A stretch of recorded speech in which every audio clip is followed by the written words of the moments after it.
تلمس صديقا يقودك إلى الله، تلمس صاحبا يدلك على الله سبحانه وتعالى، يذكرك بحظك من الله. هذا هو الصاحب اللي تلاقى معه زوين، تلاقى معك فيعظك ويذكرك بالله. وفلان كيدير مع مولانا، كيدير مع ربي، تحس بشي حاجه كيدير مع الله عز وجل. يا سلام، اليوم ما مشتك ولا بشر، قرأت لهم شويه قرآن، اديت لهم شويه كفتة الوليده،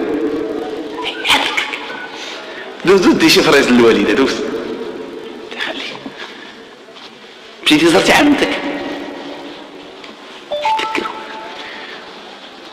صديقي، يعانو يذكرك بحظك من الله. اليوم كم سبحت، كم هللت. هيا بنا الى المسجد، هيا بنا الى درس، هيا بنا الى مجلس قرآن، تعال لكي نقرأ القرآن كما كان صحابة رسول الله عليه الصلاة والسلام يفعلون.